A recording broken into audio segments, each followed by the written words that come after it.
The message wasn't meant for me. Her phone lit up across the table, face down, a muffled vibration against the wood. A single word pushed through the preview window. Tonight. She didn't notice. She was laughing, distracted, sipping her wine too quickly. I studied her mouth as if I could see the lie forming before she spoke it. Nothing in me moved. Not my eyes, not my hands. Stillness was the only thing I trusted. I let her finish her story, something trivial about work, her voice carrying just enough false brightness to scrape against my skin. The vibration came again. A second message. I can't wait. Her laughter continued. She never reached for the phone. I watched her, and in that moment I understood. What I loved had been hollowed out, quietly, when I wasn't looking. Later, in the bathroom, I held the phone in my palm. The lock was no match for me. She had grown careless or arrogant. Both taste the same. The thread was long, too long. Words written in a language lovers invent, private, urgent, careless in their intimacy. I scrolled. The sickness spread with each line. They had been meeting for months. Hotels, midday escapes disguised as errands. A rhythm of betrayal disguised as routine. My reflection in the mirror was steady, but the inside of me cracked like ice under pressure. No accusations left my lips. No shouts. That would have given her power. Instead, I slid the phone back, screen dark, as if I had never touched it. At dinner, she reached across the table and smiled. My hand stayed perfectly still. The next weeks belonged to silence. Silence is a weapon sharper than rage. I documented everything. Phone records, bank statements, locations. I let her continue, unaware, while I traced every step of her deception. There is a ritual in patience. I carried it out like prayer.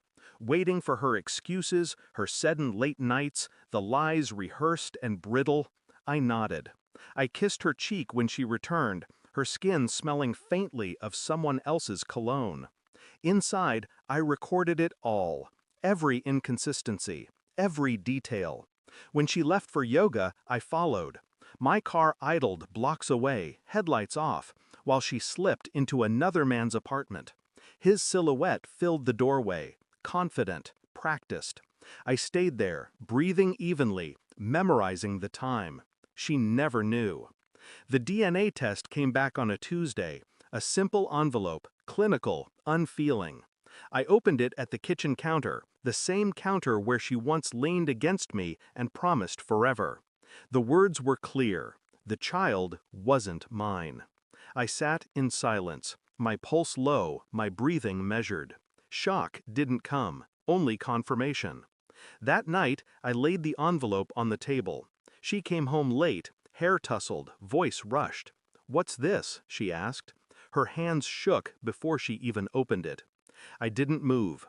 Her eyes scanned the page. Her face drained. The silence stretched. She reached for words, excuses, something to soften the blow. None came. I simply asked, "Whose is he?" The question was enough. I didn't shout. I didn't strike.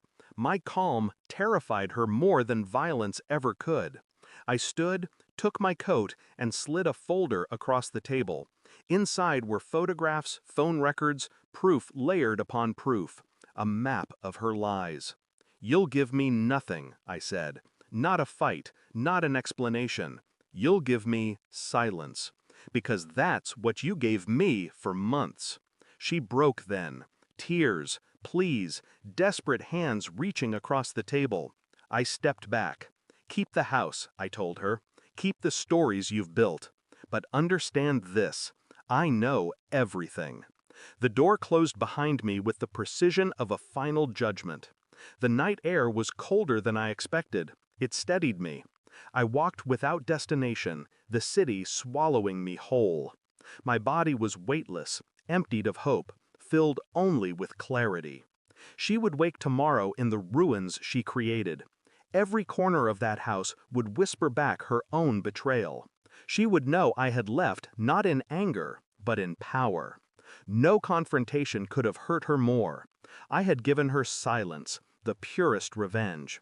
And as I kept walking, one truth settled into me like stone. She had taken everything, but she would never take my control again.